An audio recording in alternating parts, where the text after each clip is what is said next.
Party कहीं न कहीं अपनी शिक्षा नीति, अपने स्कूल, इनके विषयों को सामने लाकर मनीष सिसोदिया की रक्षा करने की कोशिश कर रहे हैं। मगर प्रश्न उठता है, शराब मंत्री मनीष सिसोदिया जी ने शराब का घोटाला किया या नहीं किया? क्या यह हकीकत नहीं है कि आज दिल्ली में बच्चा बच्चा ये जानता है कि आम आदमी पार्टी और मनीष सिसोदिया जी ने अपने कमीशन के चक्कर में, यह एक टेक्निकल विषय है, हर कोई जानता है कि जहां तक होलसेलर की कमीशन का विषय था, पहले जो कमीशन 2% का था, उस कमीशन को बढ़ा करके 12% का कमीशन किया गया था। इतना बड़ा इजाफा जो कमीशन का है, ये क्यों किया गया था? ताकि इस कमीशन से मोटा माल, मोटा फायदा, एक प्रॉफिट बैकडोर से आम आदमी पार्टी कमा सके। और दुख का विषय यह है कि दिल्ली में बच्चों की जिंदगी को, स्कूल्स के आसपास जो बच्चे हैं, उनके जिंदगी में कहीं ना कहीं शराब घोल करके, कहीं ना कहीं दिल्ली में नशे को बढ़ा करके, उसमें से कमीशन खोरी की जो बदबू थी, आज पूरे दिल्ली को ये पता है। Everyone knows as to how to enhance their own commission. The Aam Aadmi Party has tried its best to spread addiction of liquor in Delhi. एक के साथ एक मुफ्त, किस प्रकार की नीतियों के माध्यम से स्कूलों के पास, वही अरविंद केजरीवाल, आप याद करिए 2014 के पहले जब चुनाव नहीं हुए थे, तो यही अरविंद केजरीवाल जी कहते थे कि हम मोहल्ले मोहल्ले जाएंगे, वहां पर हम मोहल्ला पार्लियामेंट करेंगे और वहां सदन में पूछेंगे महिलाओं से कि आप क्या चाहती हैं, कि हमारे मोहल्ले में शराब की दुकान बंद होने चाहिए या खुलने चाहिए? बहुत शराब के ठेके खुल रहे हैं मोहल्लों में। ये शराब के ठेके अगर महिलाएं कहेंगी बंद होनी चाहिए तो हम बंद कर देंगे। ये प्रचलन में है ये वीडियो, हर कोई इस वीडियो को जानता है, देख चुका है अरविंद केजरीवाल के इस वीडियो को। और वही अरविंद केजरीवाल जब चुनाव जीत कर आते हैं, तो ठीक उससे उलट कितनी कॉलोनियों में अधिक से अधिक शराब की दुकानें खोली जा सके, स्कूलों के पास कैसे शराब की दुकानें खोली जा सके, हमारे रिलीजियस वर्शिप प्लेसेस के पास कैसे शराब की दुकान खोली जा सके, इसका पूरा का पूरा एक षड्यंत्र किया, केवल और केवल भ्रष्टाचार और कमीशन के लिए। हमने बार बार शराब मंत्री, आबकारी मंत्री मनीष सिसोदिया जी से कुछ सवाल पूछे थे। अरविंद केजरीवाल जी खुद एक ब्यूरोक्रेट रहे हैं। अरविंद केजरीवाल जी को टेक्निकल प्रश्नों के उत्तर देने भली भांति आते हैं। मगर मैं आपसे पूछता, इतने महीनों में लगभग 1 साल का समय गुजर गया, क्या अरविंद केजरीवाल जी ने या उनके टीम में से किसी एक व्यक्ति ने एक्साइज पॉलिसी को लेकर कोई टेक्निकल प्रेस कॉन्फ्रेंस किया? हमने सवाल पूछा था कि आखिर ये पॉलिसी, आपकी जो एक्साइज पॉलिसी थी, जो शराब नीति थी, ये इतनी अच्छी पॉलिसी थी जिसके विषय में आप बोलते थक नहीं रहे थे कि इतने करोड़ों का हमें फायदा होगा, आखिर आपको वो आनन फानन में वापस क्यों लेना पड़ा? एक कारण आपने नहीं दिया। एक कारण दिए बगैर जब ये पूरा विषय कि इसमें घोटाला हुआ है, भ्रष्टाचार हुआ है, जब ये कहा गया, when you were flagged by the LG that this is an important issue and there is some corruption in this, you in fact took away the excise policy, you withdrew the excise policy. The question is, the excise policy which you always appreciated, which you always in fact spoke in favor, why had you to take it back? आपको उसे वापस क्यों लेना पड़ा? दूसरा, हमने बार बार पूछा कि ये होलसेलर्स का कमीशन आपने 2% से बढ़ा करके 12% क्यों किया?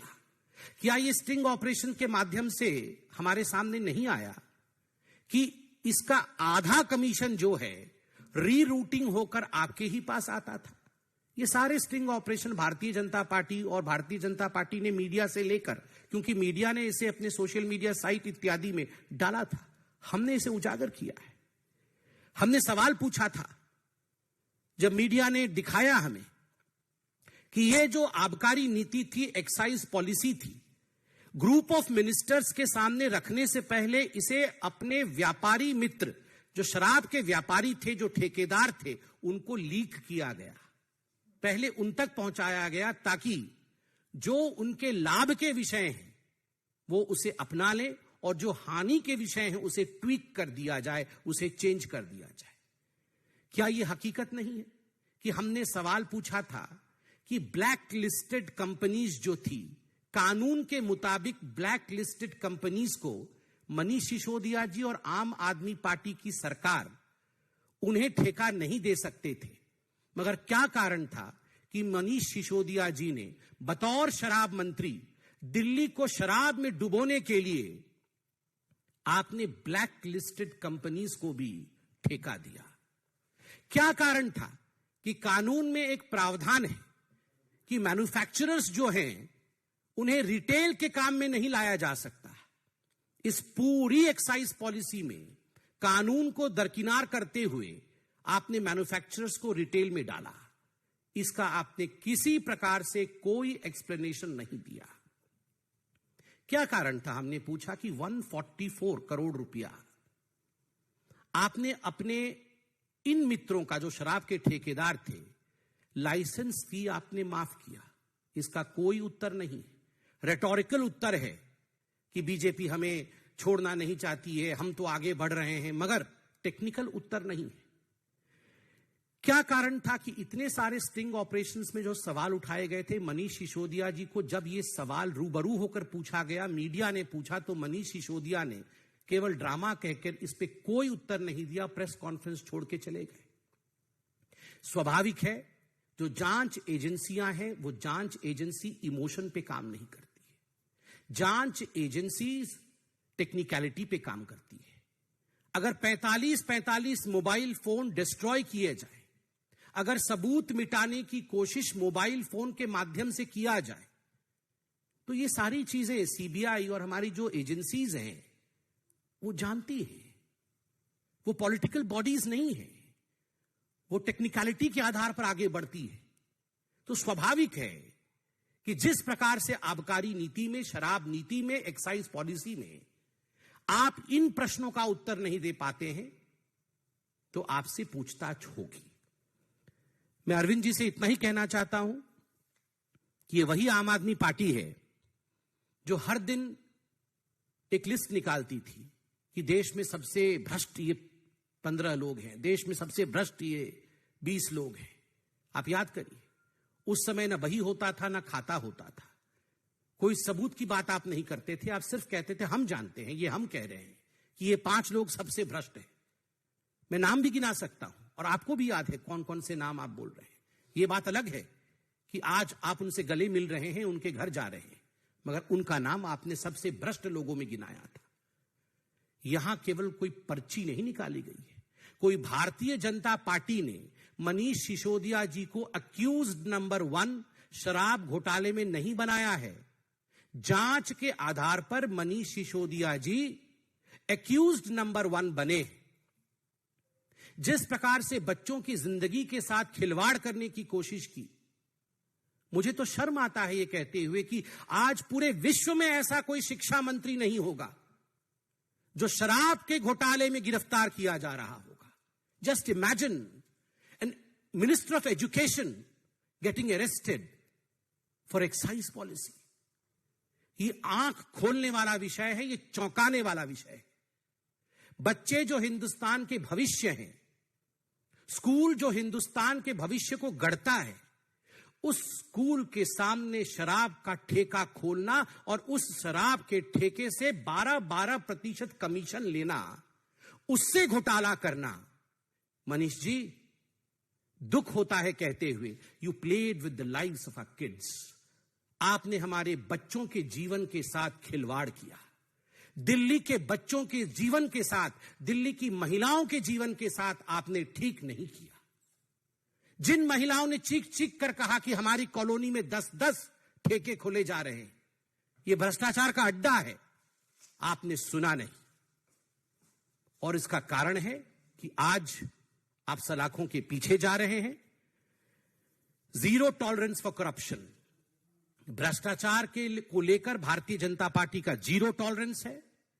यह किसी प्रकार से भी राजनीति का विषय नहीं है और भ्रष्टाचार के खिलाफ यह लड़ाई, यह जंग हमेशा जारी रहेगी और रहनी भी चाहिए, क्योंकि स्वच्छ राजनीति, नशा मुक्त राजनीति, यही भारतीय जनता पार्टी हमेशा से ही कहते रही है। Agencies and the parties, these are separate issues.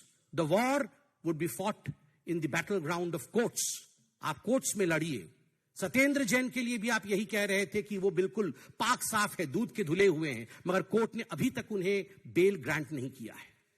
क्या कारण है कोर्ट ने उन्हें बेल ग्रांट नहीं किया है? क्योंकि there is merit in the case में मेरिट है, इसलिए बेल नहीं ग्रांट हुआ है। और आज बिल्कुल हम कह सकते हैं there is merit in the case of Manish Sisodia's corruption in excise policy, इसमें भी मेरिट है। इसलिए आप जिस प्रकार का ड्रामा कर रहे हैं, जिस प्रकार का दिखावा कर रहे हैं, दिखावे और ड्रामा से कुछ नहीं होता है। आप टेक्निकली इस विषय को जनता के सामने रखिए। बहुत बहुत धन्यवाद।